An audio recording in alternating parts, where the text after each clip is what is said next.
आपको बताएं कि वफाकी वजीर खारजा आसिफ पर सियाही फेंक दी गई है। आपको बताएं कि वफाकी वजीर खारजा आसिफ पर सियाही फेंक दी गई है। खारजा आसिफ नून लीग के वर्कर्स कन्वेंशन से खिताब कर रहे थे कि अचानक सियाही फेंकने वाले को छोड़ दें, मेरी इससे कोई दुश्मनी नहीं। खारजा आसिफ ने कहा जो इसने सियाही फेंकी है इसको छोड़ दें। आप अपनी टेलीविजन स्क्रीन पर भी ये मनाजिर देख सकते हैं कि खारजा आसिफ पर कारकुनान की जानिब से सियाही फेंक दी गई है।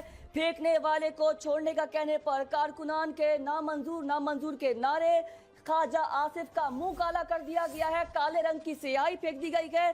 वजीर खारजा मोहम्मद आसिफ के मुंह पर स्याही वाला मुल्जिम फिलहाल गिरफ्तार हो गया है। लेकिन आपको ये खबर भी देंगे, इससे कबल एहसन इकबाल पर नारवाल पर जूता फेंका गया। मरियम नवाज का पोस्टर गटर के साथ जो है लगा दिया गया। पोस्टर फाड़कर फैसलाबाद में गटर के साथ लगा दिया गया। ये वो मनाजिर है। इससे कबल एहसन इकबाल को भी अवाम ने जो है मुस्तरद कर दिया। लीगी कारकुनान दरबारियों से वजन हो चुके हैं। अवामी मकबूलियत के दावेदार अवाम के हाथों जिल्लत का शिकार। आप ये मनाजिर दे सकते हैं कि इससे कबल एहसन इकबाल को भी जूता मारा था अवाम ने। और नारवाल में एहसन इकबाल का जूता इस्तकबाल, सियालकोट में खारजा आसिफ की स्याही तो वाजे इससे पहले भी आपने देखी।